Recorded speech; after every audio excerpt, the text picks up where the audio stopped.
The father's justice. My son stood over me while I lay on the floor, blood warm in my mouth, and said, almost calmly, "No one's going to believe you, Dad." My name is Harold Bennett. I'm 59.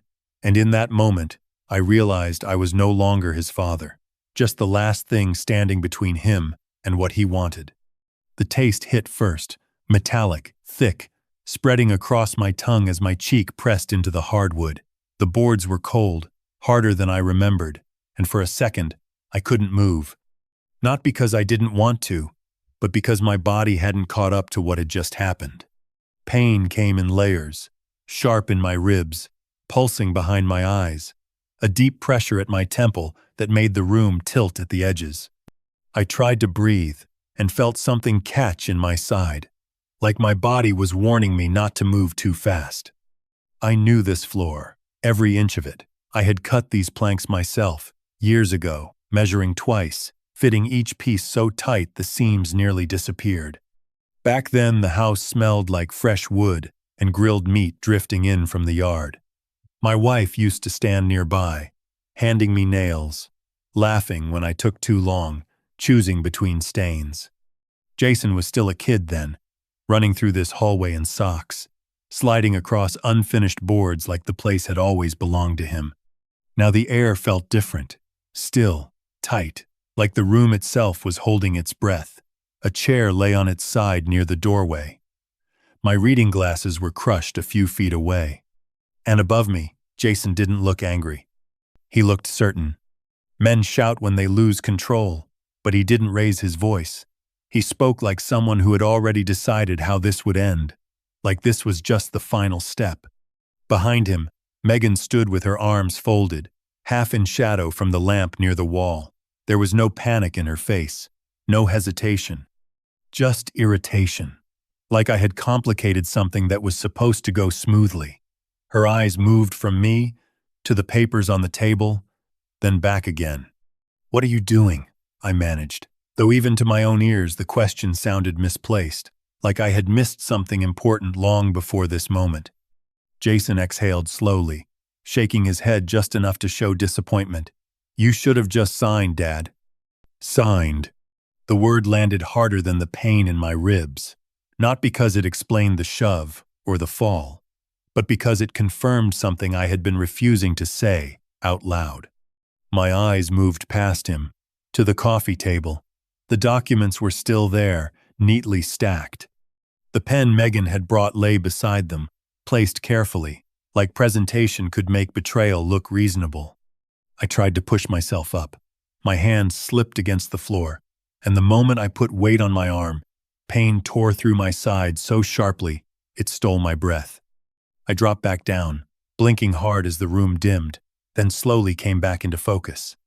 Jason didn't step forward. He didn't offer a hand. He just watched. "You're making this harder than it needs to be," Megan said quietly. Harder. I looked between them, trying to understand when the line had been crossed, when a conversation had turned into this. The silence in the room pressed in, heavier than any argument. No shouting, no chaos, just a stillness that didn't belong in a home. My fingers tightened slightly against the wood, tracing the seams I had once sanded smooth. This place had held birthdays, late-night talks, small, ordinary moments that never felt important until they were gone. And now, those same walls were watching something else unfold. I drew a shallow breath, tasted iron again, and forced myself to look at my son. Really, look at him this time. And that was when it settled in. Slow, clear, impossible to ignore. This wasn't something that got out of hand. This was something they had already decided. I kept my eyes open this time, not on Jason, but on the room around me. The chair near the doorway wasn't just out of place. It had been knocked over, one leg twisted slightly inward, like it had taken the force of something sudden. My reading glasses lay a few feet away, one lens cracked clean through, the frame bent where it must have hit the floor. They hadn't fallen gently. Nothing about this had been accidental. The coffee table stood untouched. Too untouched. The stack of documents sat perfectly aligned, edges squared, corners clean, like they had been placed there with care, not in the middle of an argument, but before it ever began. The pen Megan had brought rested beside them, angled neatly toward the top page, expensive, polished, deliberate. It didn't belong in my house. It belonged in an office, in a setting where people signed things they understood, not where they were pushed into it. "We gave you a chance," Megan said quietly. Her voice didn't rise, didn't shake. It settled into the room like something rehearsed. A chance. I shifted slightly, ignoring the protest in my ribs, just enough to see the top page more clearly. My name was there. Printed, not handwritten. Lines, marked with tabs. Sections, highlighted. This wasn't a suggestion, it was a transfer. Authority, access, control, all laid out in language designed to sound reasonable if you didn't read it carefully. A chance to what? I asked, though the answer was already forming in my mind. Jason didn't look away. To make this easier. For everyone. And easier. The word hung there, stripped of anything human. I looked back at the papers, then at the walls around me. 40 years of work sat inside this space, not just in numbers or ownership, but in decisions made quietly over time. Repairs I handled myself when money was tight. The nights I stayed up balancing accounts, so the lights never went out. Holidays I skipped, so something else could be paid on time. This house wasn't just property. It was proof of everything that had been built, and everything that had been held together when it could have fallen apart. And now it was being reduced to a signature. Jason didn't deny it. He didn't soften it. He didn't pretend this was anything else. His silence did more than words could have. It confirmed the structure behind the moment. This wasn't pressure born out of frustration. It was direction. Megan stepped closer to the table, one hand resting lightly near the documents without touching them. "You're sitting on value and doing nothing with it," she said, almost conversationally. "We're trying to handle it properly." Properly. I followed the line of her hand to the papers again. Everything about this was arranged, positioned, controlled. The timing, the wording, even the way they stood in the room. This wasn't a conversation that went wrong. It wasn't an argument that escalated. It was something they had already agreed on before they ever walked through my door. And the moment I saw that clearly, one question settled in my mind. How long had they been planning this, without me even realizing it? I kept my eyes on him, not the way you look at a stranger, but the way you look when you're trying to find something that used to be there. For a moment, the room seemed to pull backward, not in time exactly, but in memory. I could still see a smaller version of him in the same space. Wobbling on a bike out on the driveway, my hand steady on the back of the seat while he shouted that he didn't need help. I had run behind him longer than I should have, lungs burning, legs aching, just to make sure he didn't fall too hard when I finally let go. Another image followed without asking. A hospital room lit by that pale overhead light that never turns off. Jason, at 12, his arm in a cast, stubborn even then, trying not to show pain. I had slept in the chair beside him, waking up every time he shifted, pretending it was nothing when my back locked from staying there too long. I remember adjusting the blanket, checking the monitors, telling him he'd be fine before the doctor even said it out loud. And then there were the smaller moments, the ones no one keeps track of, standing between him and a teacher who said he wasn't trying hard enough. Sitting across from him at the kitchen table while he stared at homework he didn't understand, telling him to take his time, that not everything had to be figured out at once. All of that, all of those years, they didn't disappear. They were still there, layered behind the man standing in front of me now. That was the part that made it harder to accept, because pieces of that boy were still visible in his face, in the way his jaw tightened, in the way his eyes narrowed when he thought he was right. But something else had replaced the rest. The way he looked at me now, it wasn't with anger, it wasn't even with disappointment. It was calculation, measured, steady, like he was assessing a situation instead of facing a person. There's a difference between someone who argues with you and someone who has already decided what you are. And somewhere along the way, I had stopped being his father. I had become a delay, a complication, something that needed to be moved aside so things could continue. Betrayal doesn't always arrive loudly. Sometimes it stands in front of you, wearing a face you've trusted for years, speaking in a voice you've heard your entire life, and still feels completely unfamiliar. That's what makes it cut deeper than anything else. Because you don't just lose trust, you lose the version of that person you believed in. I watched him for another second, letting that realization settle where the shock had been. It didn't feel the same anymore. The confusion had started to clear, replaced by something quieter, something more precise. Have you ever been in a room with someone you love and felt like you were the only one who didn't belong there anymore? Like somehow, without saying it out loud, they had already decided you were the problem? I exhaled slowly, the pain still there, but no longer the only thing I noticed. Because whatever this was, it wasn't happening by accident. And for the first time since I hit the floor, I wasn't just reacting to it anymore. I was starting to understand it. My eyes shifted from him to the small table beside the couch. My phone was still there, just a few feet away, screen dark, untouched, like it had been waiting. I didn't move right away. I measured the distance first, the angle, the way my weight would shift if I tried to reach it. Then I started forward, slow, one hand dragging across the floor, fingers catching against the seams of the wood. Every inch pulled at my ribs, tightening something sharp under the surface, but I kept going. My shoulder brushed the edge of the table before I managed to pull myself closer. Jason didn't step in. He didn't block me. He laughed. "Go ahead," he said, almost casually, like he was offering permission instead of watching something unfold. "Call them."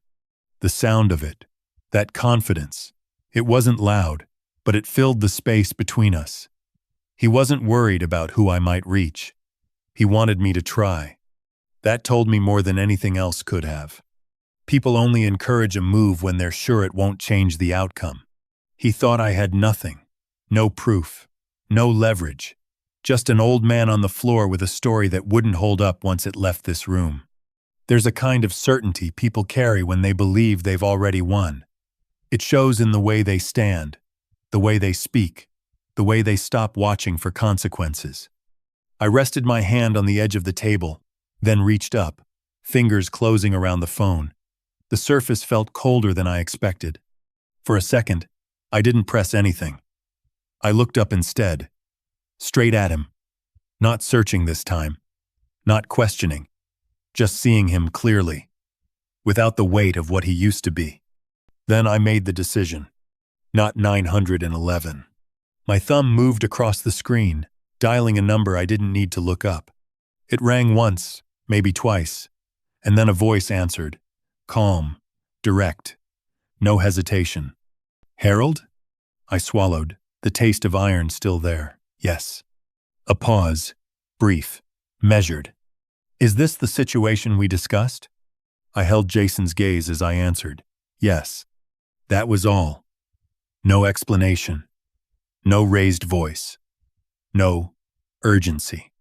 "Understood," the voice replied. "Stay where you are." The line went quiet. I lowered the phone slowly, keeping it in my hand. Jason's expression shifted, just slightly. Not fear, not yet, but something closer to attention. His eyes narrowed a fraction, like he was trying to read something he hadn't expected to see. "Who was that?" he asked. I didn't answer. The room stayed still, but not in the same way as before. Something had changed, subtle, but enough to be felt, even if no one had said it out loud yet. It hadn't started that night. It had been building long before that, quietly, in ways that were easy to dismiss if you didn't look too closely. Jason had begun coming by more often, not in the old way, not with a six-pack for a game or a broken appliance he wanted help fixing. He showed up with folders, with questions, with a tone that sounded careful, almost rehearsed. He would sit across from me, elbows on his knees, scanning the room like he was seeing it for the first time, not as a home, but as something that needed to be evaluated. At first, I told myself it was concern. People change when they get older. Priorities shift. Conversations become practical. That's what I wanted to believe. But the questions didn't land like concern. They came one after another, precise, focused, leaving very little room for anything else. How many accounts do you have now? Is the mortgage completely paid off? When was the last time you updated your will? Who's listed as your beneficiary? Where do you keep the original deed? He didn't ask about my back anymore. Didn't ask if I was sleeping well. Didn't even comment on the house the way he used to. Everything narrowed toward numbers, documents, access. Megan never softened it. Where Jason wrapped things in careful language, she placed them on the table without cover. "This place is too much for one person," she said one afternoon, standing in my kitchen with a mug in her hand, like she already belonged there. Her eyes moved across the cabinets, the hallway, the back door, not with nostalgia, but with calculation. "You're sitting on value and doing nothing with it." Value. The word stayed in the air longer than it should have. "We could restructure this," she continued, setting the mug down without asking. "Refinance, leverage the property, or sell and move you somewhere easier, then use what's left properly." Properly. I leaned back in my chair, watching her as she spoke. She didn't hesitate, didn't look for approval, just assumed the conversation would move forward because it made sense to her. That was the moment something shifted. It wasn't the idea itself. It was the way it was presented, not as a possibility, but as a correction. From then on, the visits changed. Shorter, more direct. Jason stopped, pretending these were casual conversations. Megan stopped sitting down entirely, as if she had no intention of staying longer than necessary. They didn't ask how I felt about anything. They moved straight to what needed to be done. And then one evening, Jason brought a folder, thicker than the others, neatly tabbed, pages marked in yellow. He placed it on the coffee table, with both hands, careful, deliberate. "It's just in case," he said, "if something happens." I didn't touch it. "What does something mean?" He paused, just for a second. A fall, a hospital stay, confusion, anything. Anything. A word wide enough to carry whatever meaning he needed it to. I opened the folder anyway, slowly, scanning the top page. Power of attorney, legal language, structured, precise, giving control over decisions, finances, access. Everything framed as protection, but built on the assumption that I would no longer be able to decide for myself. "I'm not signing that," I said, closing the folder and sliding it back toward him. The change was immediate, not explosive, just colder. Jason's posture shifted, his shoulders tightened slightly, his expression flattened. Megan didn't argue. She just looked at him, then back at me, like she was measuring how much resistance was left. They didn't push harder. Not that day. But they didn't need to. Because from that point on, it was clear. They weren't waiting for agreement. They were watching for weakness, waiting for a moment when saying no would no longer matter. And once I saw that, really saw it, the conversations stopped feeling like family and started feeling like something else entirely. Not care. Inventory. Every visit, every question, every document. It wasn't about helping me manage anything. It was about mapping what I had and how to take control of it when the time came. I stopped answering as much after that. Shorter responses, less detail. I let them talk more. Watched how they filled the silence. Because by then, one thing had become clear. They weren't planning for a future where I agreed. They were planning for a future where I couldn't stop them. And that was the moment I knew I needed to start preparing for something they hadn't considered. After that, I stopped thinking like a father, trying to keep the peace, and started thinking like someone who needed to protect himself. It wasn't a dramatic shift. Nothing changed on the surface. I still answered the door when Jason knocked. I still sat at the same table. I still listened when they spoke. But internally, the role had changed. I wasn't trying to understand them anymore. I was trying to stay ahead of them. The first thing I did was quiet, almost routine. I went through my accounts one by one. Not quickly, not carelessly, but the way you check something that matters. I changed access points, removed shared visibility, updated passwords that hadn't been touched in years. I made sure nothing could be reached without me knowing, without me approving it. Then came the documents, the originals, the copies, everything that had once been left in drawers, because I never imagined needing to hide them. I took them out, reviewed each page under proper light, checked dates, signatures, ownership structures, anything that could be moved, I moved, anything that could be secured, I secured. It wasn't about panic. Panic rushes, skips details, creates mistakes. This was slower than that.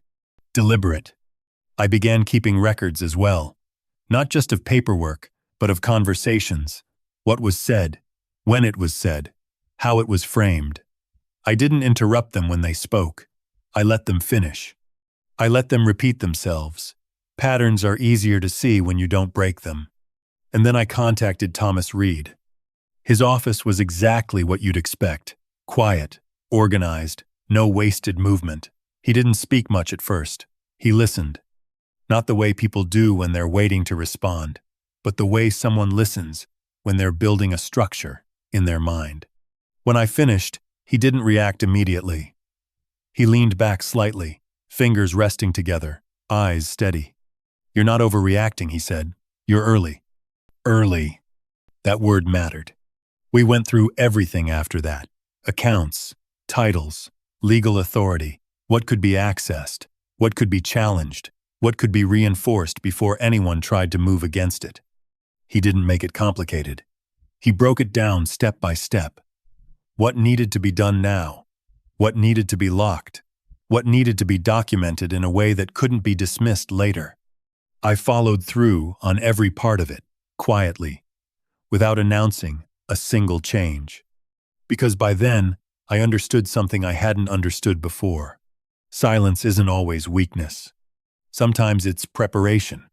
By the time the last document was updated, the last account secured, the last instruction set in place, there was nothing left for them to reach, without stepping into something they couldn't control. Before I left Thomas's office that final time, he gave me one more instruction. Simple, direct. If anything escalates, you call me first. Not the police, not a family member. Him. I memorized the number, not because I didn't trust myself to find it, but because I didn't want to hesitate if the moment came. After that, I went back to my routine. Same house, same table, same quiet evenings. From the outside, nothing had changed. But underneath, every piece had been moved into place. So when that night finally arrived, when the papers came out, when the pressure turned into something else, it didn't feel like the beginning of anything. It felt like something I had already prepared to finish. The first sound came from outside, low at first, tires rolling over gravel where the driveway met the street. It didn't belong to the usual rhythm of the neighborhood. Then another engine. Then a second set of headlights sweeping briefly across the front windows, cutting through the dim light in the living room, before fading again. Jason heard it too. He didn't move right away, but his attention shifted. His eyes flicked toward the window, then back at me, like he was trying to decide if it mattered. A car door slammed, then another. Heavier this time. Footsteps followed, quick, direct, not hesitating at the porch. The front door opened hard enough to strike the stopper with a sharp crack that echoed into the hallway. Everything that came after moved fast, not chaotic, just efficient. Uniformed officers entered first, their presence filling the room without raising their voices. Behind them, a plainclothes detective stepped in, scanning the space in fragments that quickly formed a full picture. They didn't ask questions immediately. They looked. At me, still low against the couch, one hand braced at my side. At the floor, the darkened smear near the boards. At the chair lying on its side, the broken glasses, the untouched stack of documents on the table. Then at Jason, standing a few steps away, and Megan just behind him, no longer as composed as she had been a moment ago. Jason took a small step back, not enough to draw attention, but enough to create distance. Sir, stay where you are, one of the officers said, his tone steady, not aggressive, just final. The room didn't fill with noise. It settled into something tighter, more defined. Then he walked in. Thomas Reed moved through the doorway without hesitation, coat still unbuttoned, his pace controlled but urgent enough to show he hadn't wasted time getting there. His eyes went to me first, not the others, not the officers, just me. He took in the details quickly, the way my hand pressed against my side, the position I was in, the state of the room. There was no confusion in his expression, no need to ask what had happened. Then he turned his attention to Jason and Megan. It wasn't a long look, but it was enough. Whatever certainty had been holding the room together until then, shifted. "I told you," Thomas said quietly, his voice cutting through the space without force. "If this situation ever happened, it would already be too late for them." He didn't raise his voice. He didn't need to. The words landed where they were meant to. Megan's posture changed first, a slight tightening in her shoulders, her arms no longer as still as before. Jason's expression followed, not breaking, not yet, but adjusting, like something in his mind had just been forced to recalculate. The officers continued their assessment, moving slightly apart, giving each other clear lines of sight. One of them stepped closer to the table, glancing at the documents without touching them. Another remained near the doorway, blocking any easy path out. No one rushed, no one argued. But the room was no longer theirs. The control they had been holding, quietly, confidently, was no longer in their hands. Jason's gaze shifted again, not to me this time, but to Thomas, then to the officers, then back to the floor for a brief second, before lifting again. For the first time since this started, he wasn't certain. And that was when it showed. Not in anything he said, but in the way he stood, in the slight delay before he moved, in the way his breathing changed just enough to notice if you were looking for it. Something had entered the room that didn't belong to him anymore, and whether he understood it fully or not, he was starting to feel it. A hand came into view, steady, open, not demanding anything from me. One of the officers crouched slightly, giving me just enough support to shift my weight. Another moved in from the side, careful, precise. "Easy," he said, his voice low. I pushed up slowly, not all at once, feeling the pull along my ribs, the resistance in my side. The room tilted for a second, then settled as they guided me toward the couch. I sat down without rushing it, without reaching for anything else. Jason didn't step forward. He stayed where he was, watching. That mattered more than anything he could have said. I adjusted my hand against my side, then looked at him directly, not through memory, not through anything that used to be there, just as he was. "You said no one would believe me," I said, my voice rough but steady enough to carry across the room. I made sure I wouldn't have to rely on that. The words didn't land like an argument. They landed like a conclusion.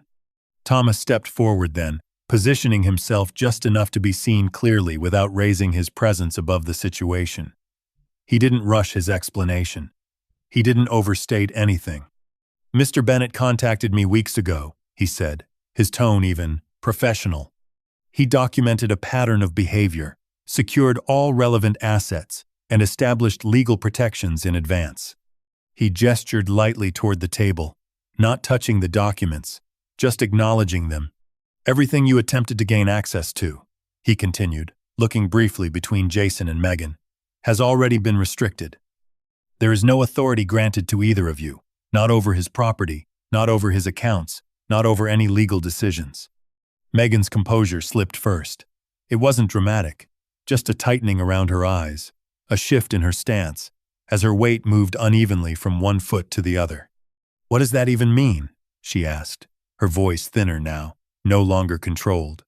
"It means," Thomas replied, without raising his tone, "that nothing here belongs to you to manage or to take." Jason took a step forward then, not aggressive, not confident, just reacting. "This isn't what it looks like," he said quickly. He fell. "I was trying to—" "Sir," one of the officers interrupted, not loudly, but firmly enough to stop him. We'll determine that. The room held that sentence for a moment. Jason's explanation didn't continue, because there was nowhere for it to go. Another officer moved slightly to the side, his gaze shifting between the floor, the overturned chair, the distance between us. He didn't need to say much. "Assault isn't a misunderstanding," he said. Not harsh, not emotional, just stated. That was the point where words stopped carrying weight. Because when the structure behind a situation is visible, when the details line up without being forced, there's nothing left for explanation to reshape. Megan reached for Jason's arm, her grip tighter now. "Say something," she whispered, urgency replacing whatever certainty had been there before. But he didn't. Not because he didn't want to, but because there was nothing left that could hold. I sat there, breathing through the lingering pain, watching it unfold without needing to move. There's a moment when conversation ends, not because people stop speaking, but because speaking no longer changes anything. That's when truth takes over. Not loudly, not dramatically, just clearly. And in that clarity, everything they had built over the past months, every assumption, every step forward they thought they had secured, began to collapse in place. Jason looked around once more, at the officers, at Thomas, at the table that no longer meant what he thought it did. And for the first time, there was nothing in his expression that resembled control, because whatever he had been expecting to walk away with was already gone. The house is quiet now. Not the brittle silence that follows something broken, but a steadier kind, the kind that settles into the walls after everything unnecessary has been removed. Morning light comes in through the same windows, softer than before, stretching across the floor in long, even lines.